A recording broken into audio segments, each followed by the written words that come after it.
Maru is an ugly, useless fool who faces the most humiliating rejection from his crush, just like you, but still ends up becoming a K-pop idol who rizzes up the entire school. Before this glow-up, he was as delusional as you are, believing that he could bag a baddie that was way out of his league. He was so confident in himself that he rejected his best friend to confess to his crush, but karma got him back when she picked a celebrity who was way hotter than him. Feeling betrayed, he joined forces with his bestie, who also hated the to form a revenge plan against her and her boyfriend. Afterwards, he returns home but sees Abe, Kachi's boyfriend, on TV, and is more determined than ever to crush his balls. The next day, he meets up with Kuro to share more details of his revenge plan, saying that he needs to find Abe's weakness and expose it to the school so that everyone will see that the almighty Kachi completely destroyed the bar to date a scumbag. Kuro hypes the plan but tells him that he'll be left feeling empty after this, so he needs to gun for a plan that'll make him happy at the end. Frankly speaking, nothing will make Kuro happier than Kachi confessing her love for him, but this can only happen in his wildest dreams. Kuro then suggests that they pretend to date each other, because this might trigger Kachi's jealousy and make her want him more since she's basically treating him like a backup boyfriend. He reluctantly agrees, saying he'll be too embarrassed to be seen with her, though this should actually be her line. Kuro leans forward to kiss him and give him some post-nut clarity, but he's haunted by images of his crush, so he backs off like the coward that he is, though he would have only lasted about 3 strokes. Outside, Maru yells out in frustration and curses out loud as he plans to destroy that bloody Abe. However, he's shocked to the core when he finds that Abe has been standing there all this time. Even worse, Abe recognizes him by name and knows about his childhood acting career. Abe confronts Maru about why he dumped his acting career when he was so successful, because he was his biggest fan, and used him as an inspiration to venture into the entertainment industry. But because Abe was so untalented that he wouldn't even be considered an extra on a movie cast, he became a hater, took stalking to a whole other level, and enrolled in Maru's school. There he learned that Kachi was Maru's crush, so Abe rizzed the heck out of her and got her to date him just to get back at Maru for being the actor that he'd never be. Maru gets pissed and wonders what Kachi sees in this dude because he's not shit. But Abe even worsens matters when he declares his intention to confess to Kachi at the upcoming festival. It's game on, so Maru meets Tetsu, his close friend, to sign him up as an actor in the cultural festival. Just then, Kuro walks in and blasts him for ignoring her posts on Insta ever since they started dating.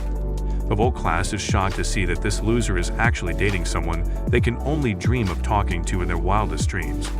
Kachi watches him with this disappointed look that shows how much she's lost faith in men. So Maru goes on his knees like a simp and simps for her forgiveness. Actually, he's just apologizing because he needs her to help him write a really dope script like this one for their upcoming school play. She sweetly offers to write the script, but bills him a crazy amount and gives him her number. Later, she hits him up so they can discuss the details of the script over a call, but he starts acting like a virgin on his first time before Kuro, who lives next door, walks in to beg for food. His place is messy, so she helps him clean up, but she comes across a photo of Maru as a kid, standing with an actor's son. He explains his relationship with the boy, but Kuro can't believe that he's got that much steez to hang out with popular folks. Just then, Kachi's call comes in, and he lies that he's about to talk to Tetsu, then gets into his room. However, Kuro keeps yelling from the other room, and just won't let him enjoy this conversation with Kachi, so Kachi says they'll just talk in the library. When he gets off the call and confesses the truth to Kuro, she tells him that Kachi is actually acting so damn weird, and it looks like her niceness is all a conjoined plot with Abi to mess Maru up. Besides, the script Kachi's writing could just really be a sabotage to get Maru on the losing end, so Kuro discourages Maru from acting, but she reassures him that she likes him even though he's good for nothing.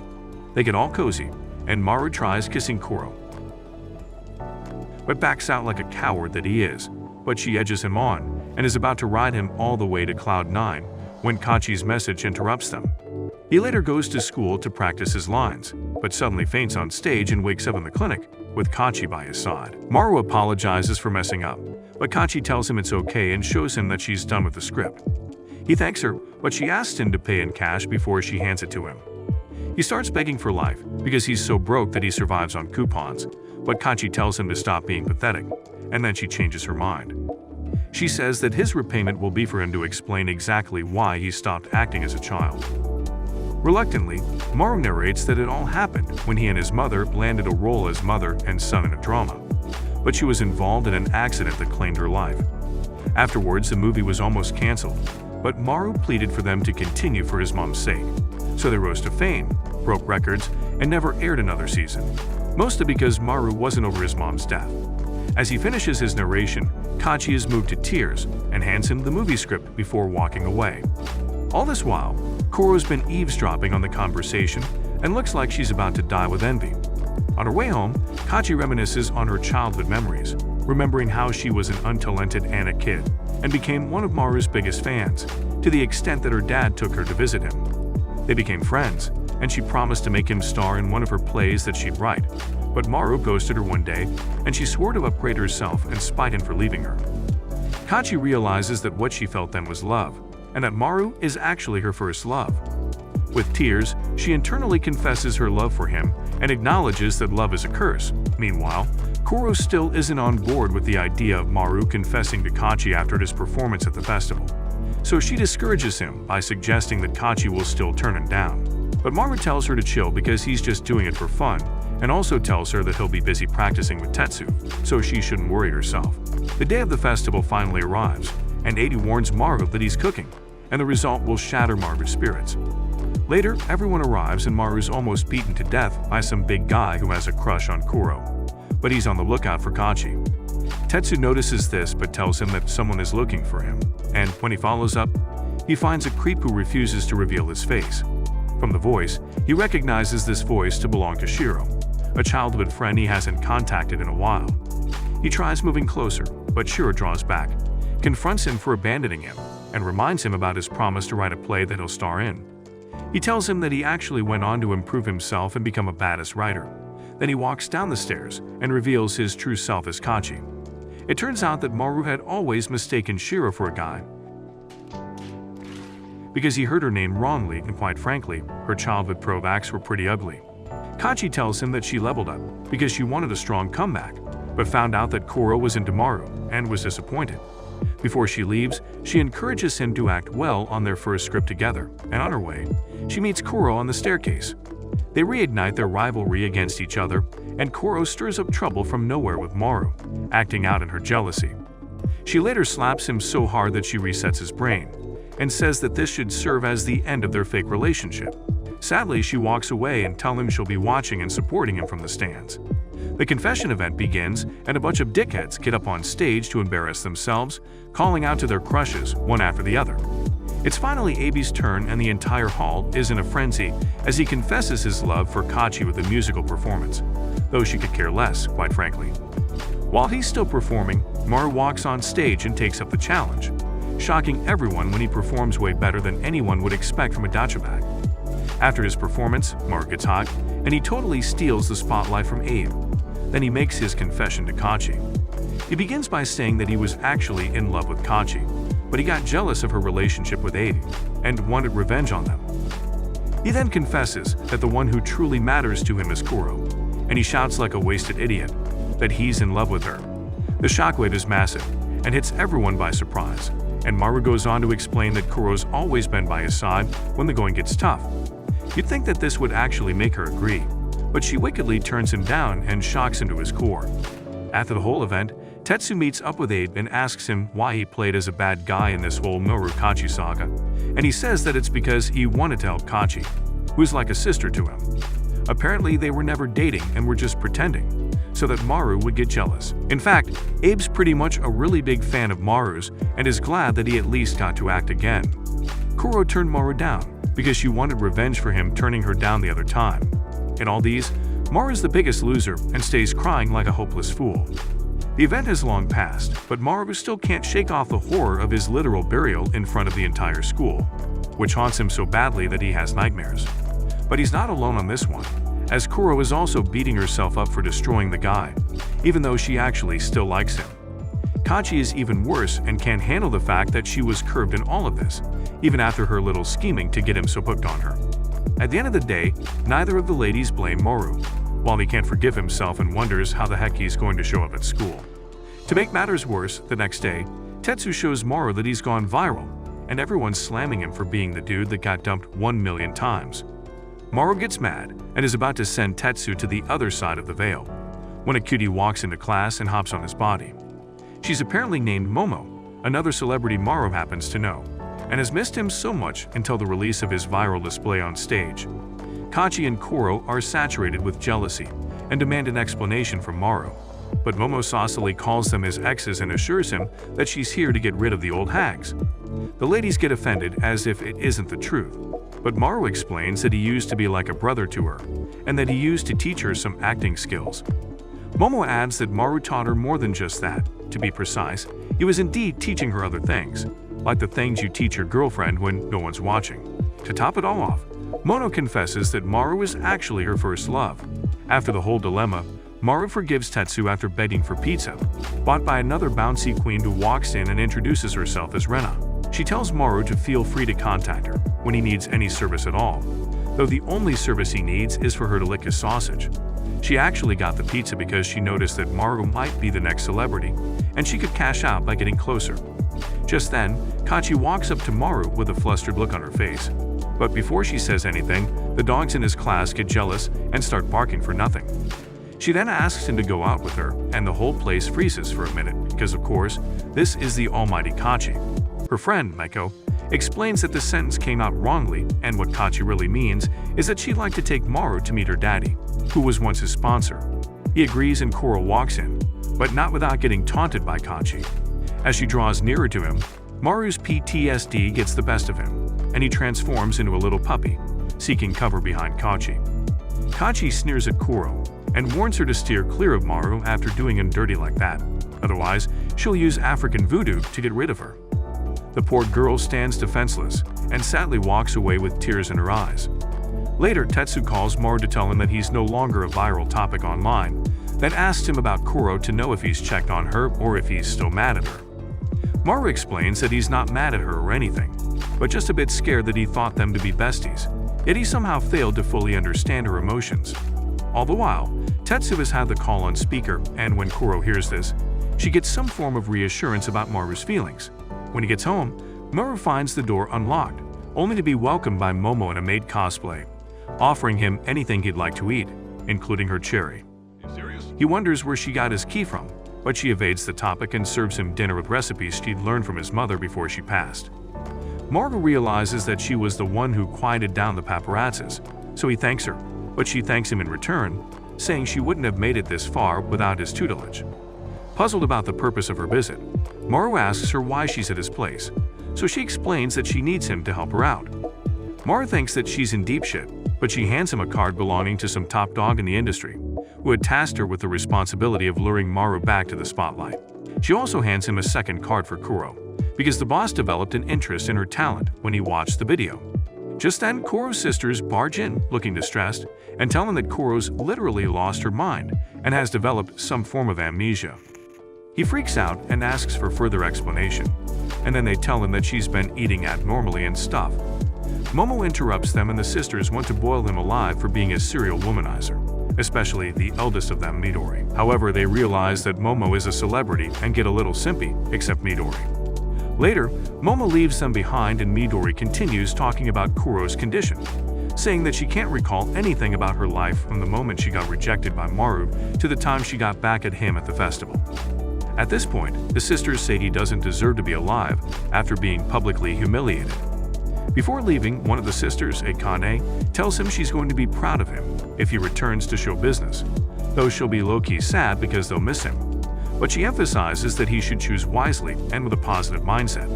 In the morning, Koro apologizes to Maru and says that she can't remember what happened at the festival, but when she watched the video, she realized that she was a for saying no, even though she obviously still digs him.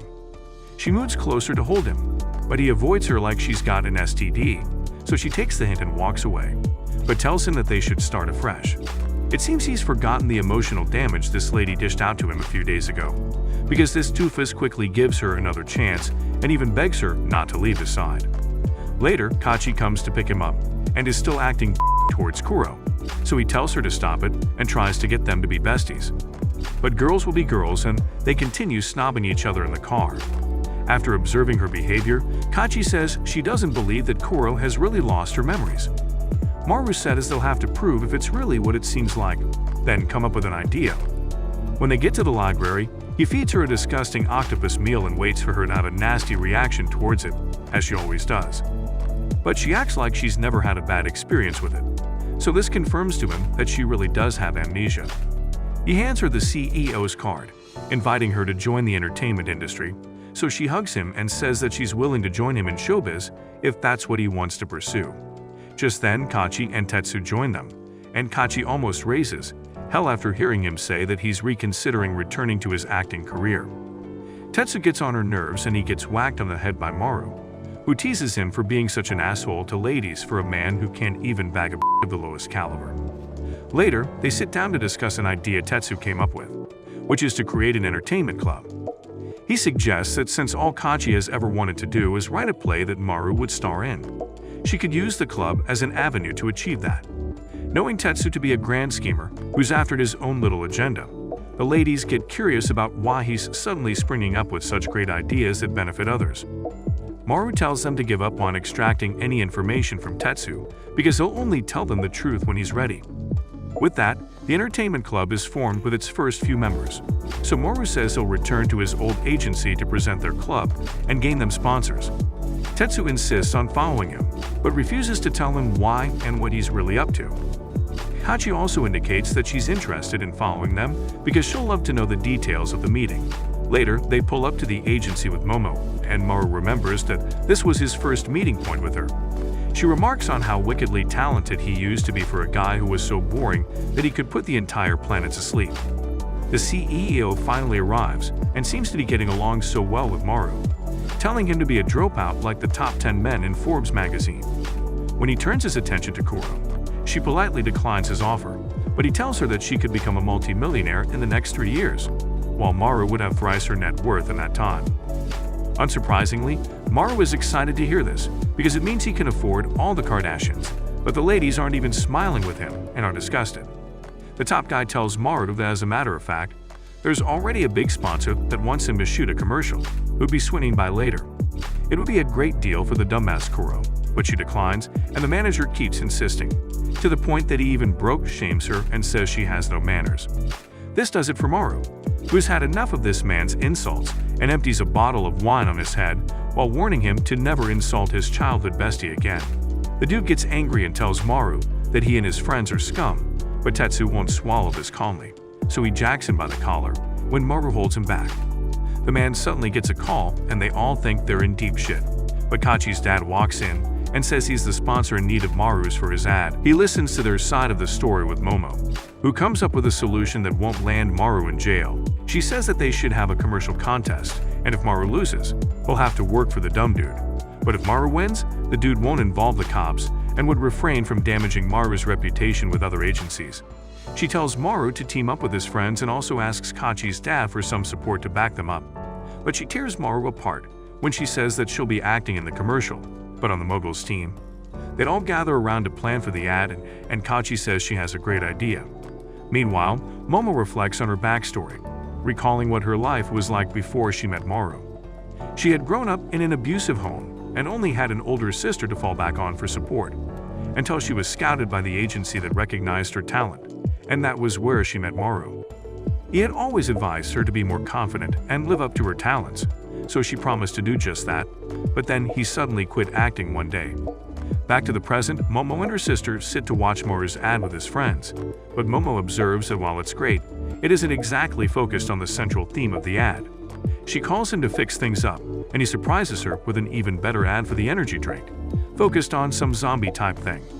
When she watches it, Momo is relieved and instantly knows that Maru's ad will outshine hers. As expected, his commercial gets twice the number of votes compared to the agency's, so he and his friends celebrate over drinks. Later, Tetsu meets up with Kachi's father and explains that he came up with the entertainment club because the dumb CEO guy is his father, and he hates him so much that he wants his agency to crumble. So he tried to accomplish that by drawing Maru into his own corner. Now he has finally gotten Kachi's dad to be his sponsor, so he's already on the path to success. On his way out, he meets Abe, who's in the loop about what's going on. but asks him how his friends are and who the greatest beneficiary of the project is. Tetsu says that Kuro's the biggest winner and narrates how he came up with a plan with her. She offered to fake her amnesia so that she could draw Maru closer and make him hate the agency's director by provoking the man to say mean things to her, knowing it wouldn't fly well with Kuro. Now that these goals have been achieved, Tetsu says that Kuro isn't the only winner, but Momo too, who has successfully left the agency and transferred to their school. Kuro and Kachi are so close to circumcising him again, but he explains that he advised Momo to join them because she needed saving from the agency's director. However, Momo confesses that it wasn't her primary reason and that she just wants to be close to the love of her life, which is him, of course. The ladies get furious again, so he runs for safety and is rescued by Rena. She asks him why he's still friends with Tetsu despite the fact that they barely get along, and he says that it's because Tetsu is the only one who isn't trying to benefit off the fact that he's a famous actor, and is instead always standing by him. The next day, Maru finds out that he got played, as Kuro never really had amnesia, so he yells at her, and they get into a heated argument that still leaves him as the loser, because he still doesn't get why she had to lie to him. On his bed, he starts overthinking the issue and tries to understand why Kuro faked her amnesia. His good half suggests that she was doing it to salvage their relationship, whereas the devil in him warned him to stay away from her, because she's up to no good and probably wants to harm him again. Meanwhile, Kachi receives a call from Abe, who tells her that she's losing in the love triangle because Kuro and Maru are now back to default and are as close as they used to be before the festival. She asks him if he's down on taking her own side, and he says he doesn't mind as long as he benefits from the whole thing, so she tells him she's got an idea. The next day, Tetsu initiates Momo into the entertainment club and goes over the membership rights and rules of the club. He says the official members will have the right to veto and vote in favor of whoever becomes a new member of their club. For their first club activity, Tetsu proposes a swimming activity with some stage performance to serve as an opportunity to publicize their club. The ladies get upset and feel used by these rascals, so Kuro calls them out on their BS, but Kuro, being the pathetic simp he is, gets down on his knees and starts begging for nudes. The whole thing becomes a minor scuffle and the girls vote against it, but the vote comes out in favor of swimsuits, so Kachi suspects Kuro of being a snitch and voting in favor of the boys. The activity is slated for a 3-day weekend, but Kuro says she can't make it because her sisters need her support at home. But Tetsu suggests bringing them over if it's possible. While Maru is excited about the whole thing, he catches a stray from Kuro, who mocks him for being the dumbest student in the class with a CGPA as low as his body count. When they ask about where the vacay will be hosted, Tetsu says that Kachi's father offered them his residence, and this makes Kuro suspect that these two are working together, and that Kachi was using Tetsu to achieve her own agenda. Kachi defends herself even though she's actually the devil in this case, and Maru backs her up, disagrees with Kuro, and tells her that she's making false speculations. This upsets her because she feels he never trusts a word she says. Later, Kuro's sister comes to help him clean up, but she becomes really self-aware and starts acting like a in the heat season. Later, they both have dinner, and she asks Maru what happened between him and Kuro. When he narrates their stupid love story, the poor girl feels so bored, like she's lost some IQ just by listening to their dumb story. Maru asks her who's in the wrong, and she says they're actually both idiots, but Maru has some trust issues.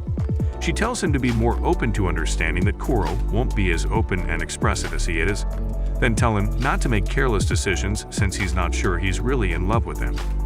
Finally, she tells him to beware of the ladies he'll be traveling with because they might seduce him, knowing fully well that he and Kurt are fighting and taking advantage of the situation. Meanwhile, Tetsu had a conversation with Kachi's father, begging him not to reveal this secret, which was that Rena was actually his sister. As he recalls the conversation, Kachi calls him, thanks him for helping her implement her plan, and tells him to watch out for her revenge attack, which is getting Maru to confess his love for her when Kuro isn't around. The day finally approaches and Momo's sister threatens Maru that he shouldn't have his eyes on anyone apart from Momo if he doesn't want her to chop his sausage for dinner. At the mall, Kachi remarks on the fact that it's quite surprising to hear that Momo can cook, because she looks like a spoiled brat, and besides, she's a celebrity. Momo finds that offensive and then challenges her to a cook-off. Tetsu overhears this and wishes him good luck on probably getting poisoned to death, but Maru feels this is unfair because Tetsu should join him to taste the meals. Momo's sister knocks some sense into their skulls and has them select a theme for the meal. Then they'd all settle on hot pot, although Kachi isn't too comfortable with this. Later, Tetsu catches Maru zoning out and figures that he must be thinking about Kuro. So he advises him to find a solution in his love life that keeps all the girls happy. For instance, keeping a harem. Though Maru isn't really that kind of guy, no dude will pass up the opportunity to have a harem. So Maru gives it some thought as he walks away.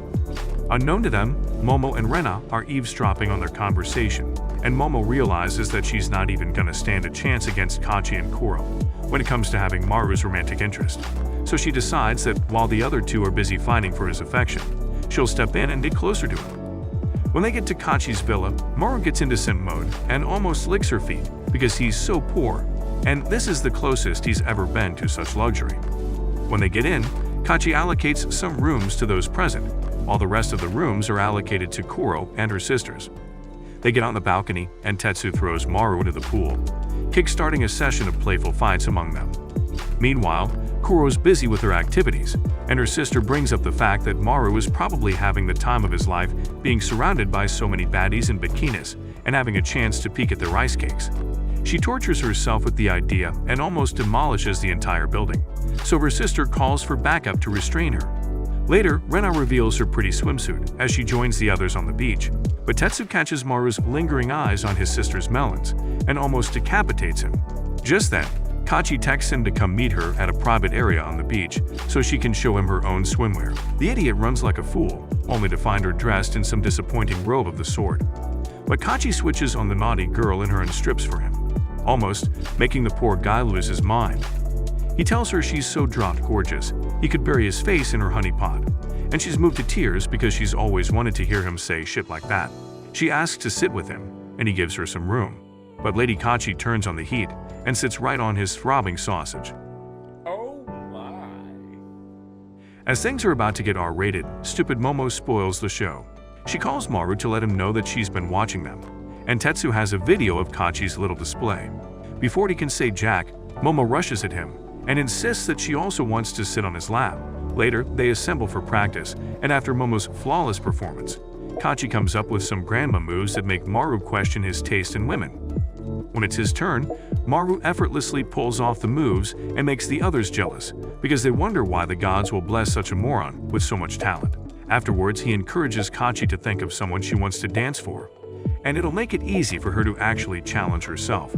Later, he meets Momo preparing for the cooking contest and asking for his help. But when he hears that Kachi just ran out front without saying a word, he abandons her to check on Kachi. Kachi is out on the beach being so depressed about the fact that her cooking skills stink like yours, and that typically disqualifies her as anime wife material. However, Maru overhears her lamenting and tells her she doesn't have to be strong or anything, and it's good for her not to overexert herself to look perfect. He also found that she had taken the time to learn how to prepare his favorite, which is fried chicken, so he appreciates her and tells her that she can prepare that instead. They get up and are about to kiss each other when he remembers the advice one of Kuro's sisters gave him against falling for a woman's charms, so he refrains and lets go of her hand. Much later, when he's asleep, Kuro and her sisters show up to his greatest shock. For some weird reason, Kuro feels like picking a fight with Maru, but her sister restrains her. Later, the ladies practice their dance routine, and Maru compliments Kachi, saying that her moves are a lot better than the previous ones. Kuro overhears this and feels unhappy, so she decides to come up with a little plan of hers. Later, she shows up in her swimwear and has Maru reconsider the friend zone between them. His cultured eyes can't stay on one woman, though, and his eyes linger on the lineup of melons in front of him. Later, Hidori sees Kachi from afar and tells her sister that she can't compete with Kachi because she's got the body, the face card, and the persona of an Aichi baddie, while Kuro doesn't even have a good personality to compensate with. At this point, Kuro has been violated enough, so she walks out and drags Maru into the bushes to take out her frustrations on him. She asks him why he doesn't trust her at all, and he says he only has a problem with the fact that she lied to him, and instead of apologizing, she's chosen to be a gaslighter. She then pins him on the ground and tells him that she's declaring war on the others because she's going to start being unnecessarily lovey-dovey with him. Maru is shocked because he's never seen this side of her, but she tells him to brace up because he's not even seen anything. At the beach, she sneaks up on him and keeps confessing love to him more times than he's ever heard in his life. By the time she's done with him, Maru is almost allergic to love confessions, but somehow it seems like Kuro's worked herself into his brain, and he struggles with the fact that she's breaking through the Andrew Tate in him. After, he goes to study with her and realizes that she had taken so much time to prepare the study questions, focusing on his weaknesses and questions he was unable to solve in the obvious tests. With this, he accepts that Kuro has always been in his corner and that she was the only reason he got into high school, despite the fact that they said he had the brain of a first grader. After Kane helps Maru and Tetsu set up the stage, and at sunset, Maru sees Kachi in pain from so much dance practice, so he asks Midori to help take a look at her feet. He later finds her practicing and eavesdrops on her conversation with her friend. Kachi says she's going to take it easy on Maru and instead be supportive of him when he needs help. She continues to practice despite her wounds, determined to prove herself to Maru and show that she's an independent woman. Kachi acknowledges that this whole first love drama is eating away at her, and while Maru watches her, he gets into his feelings and sheds a tear. Meanwhile, Akane watches them from afar and tells her sister that she kinda has feelings for Maru. But there's no way in hell she can compete with the horde of women who are interested in Maru, and she has to keep lying to herself and dying inside to numb the pain, especially because two of her sisters are also dying for Maru. In the morning, Kuro tries to get Maru's attention, but he walks straight over to Kachi and checks on her foot. As she watches these two, Kuro is dying with hurt inside, but she still goes on for the video shoot with Kachi and Momo like nothing's happening. The girls do a really great job on the video shoot, but Kachi accidentally trips, and Maru runs to catch her but gets injured in the process, and they rush to get him help. Later, Abe meets up with Tetsu to get updates about which of the girls Maru is currently in love with. The obvious answer is Kachi, and somehow, even though she kept messing up in her routines, the fact that she was always putting her best was somehow attractive to Maru. To make matters worse, Maru will be moving into Kachi's house because her father wants her to be responsible for him since he got wounded while trying to save her. This is just quite messy, and even though Kuro tries to protest this, she doesn't have much of a say because Kachi's father has already sought permission from Kurt's dad, so it's final. While in the bathroom, Maru goes wild and imagines all the nasty things he'll be doing with Kachi, but the girls come to check on him and interrupt his climax. Momo assumes that he's having a runny tummy and suggests that one of the ladies poisoned him with her bad cooking. Later, Kuro's sisters decide to pay them a visit and bring some stuff for her. But when Maru tries talking to them, they avoid him like a plague, and Midori explains that they're probably fed up with his chronic womanizing. He tries to hold Midori's hands, but she freaks out and says that she's a teenager with rushing hormones. She doesn't let him off the hook, though, and kicks him into unconsciousness before she walks away. Kuro comes to console him and still whispers dirty things in his ear to add to his injuries. Unfortunately, she gets a call from her mom saying that she can't stay over at Kachi's, and Momo is also told the same thing. Momo heads home and tells Maru to keep his sausage in his pants before she returns. When he gets in, Kachi's maid gives him an earful and calls him a philanderer, telling him that he shouldn't mistake Kachi's respect for him to be love. Maru's not feeling this maid at all and thinks she's even dumber than he is, but when Kachi walks in, they pretend to be doing just fine. Kachi tells them she'll get changed into some clothes, and they resume their beef.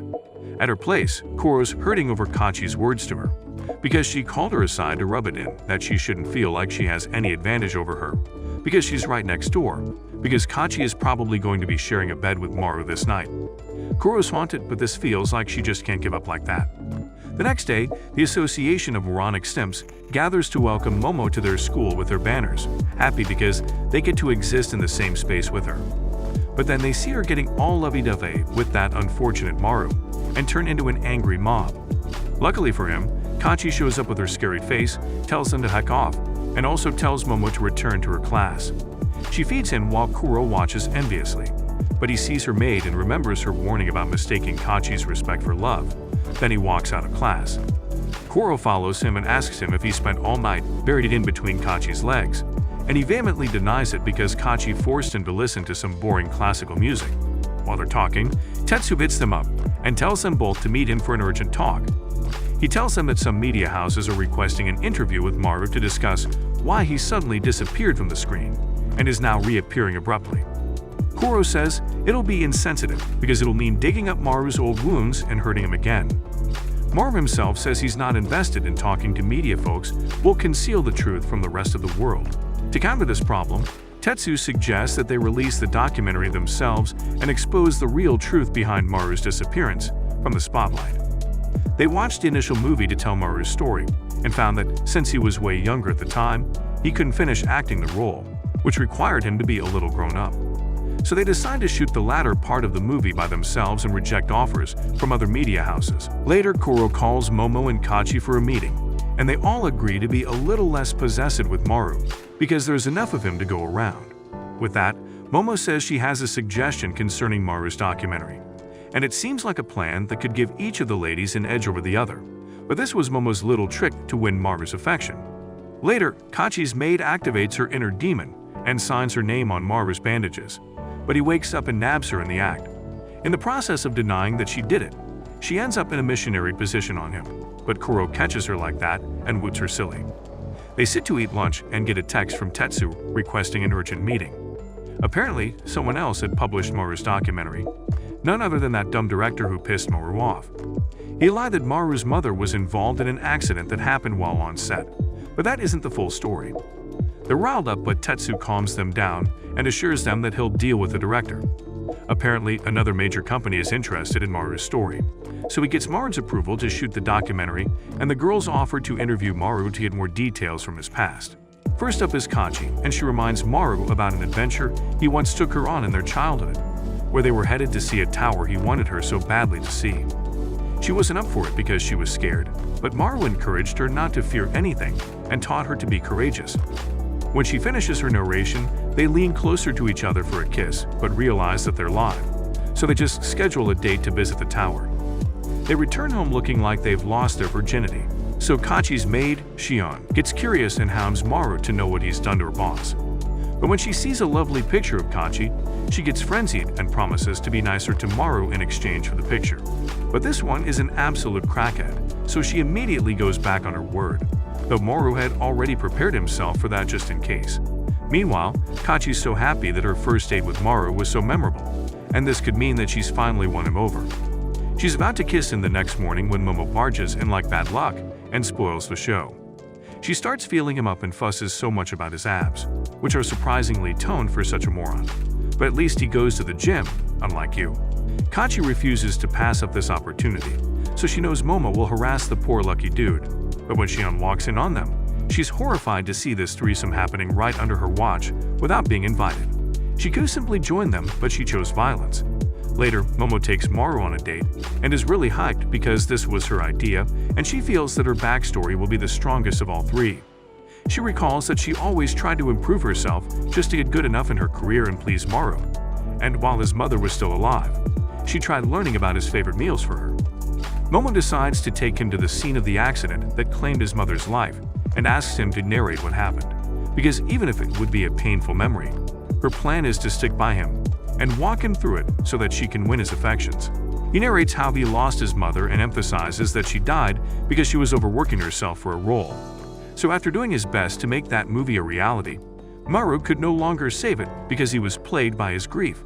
While recording this, Momo feels terrible because she's always been so selfish and made Maru's sudden disappearance all about herself.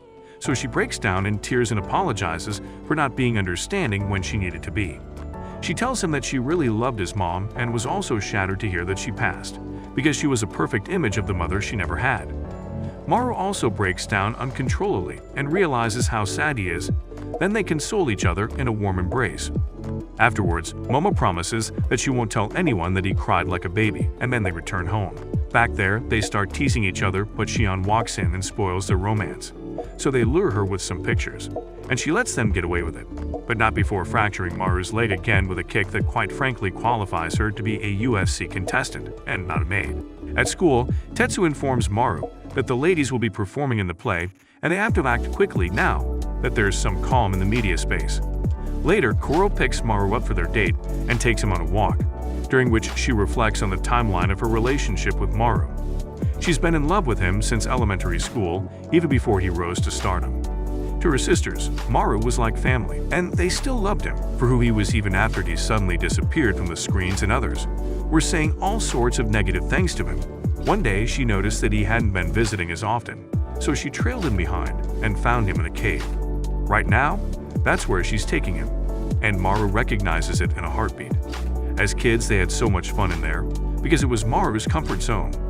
After relishing the memories, they sit there in front for a while and enjoy the peaceful atmosphere. They later head out to the field, where Kuro confesses her love for him and tells him that she's for real this time around.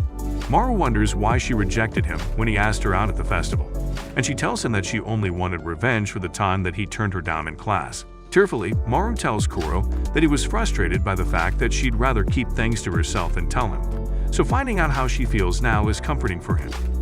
Kuro asks him to give her an answer, and he instantly remembers that he has 2 other side chicks who have confessed their love for him. He realizes that he loves her, but he's also in love with someone else, because he's just as confused as these rappers with 20 baby mamas. While he's still thinking, Kuro tells him that his time is up, and that his response will be invalid, because anything longer than 10 seconds would mean that he isn't fully committed to her, and has someone else on his mind. She says that she understands how life isn't exactly black and white, so she proposes a weird situationship in which she'll be his childhood girlfriend, qualifying her to date him sometime in the future when the conditions are just right. Maru really digs this idea because it means he can squeeze melons for free, but he gets slapped with the reality that if he even mistakenly kisses her, then they're officially a couple. She tells him to keep the relationship secret, and they happily walk back home. The next day, Abe tells Tetsu that he's watched Maru's documentary and seen that Kuro played a smart move on Maru because she neither got rejected nor accepted, but somehow created an assurance for a possible romantic relationship in the future. Later, Tetsu tells Maru that he has a fan club of girls fawning over him in school, but his main chicks won't let them even an inch close to him. Do you think Maru will ever leave the friend zone? Share your thoughts in the comment section, and if you like anime recaps, watch this video.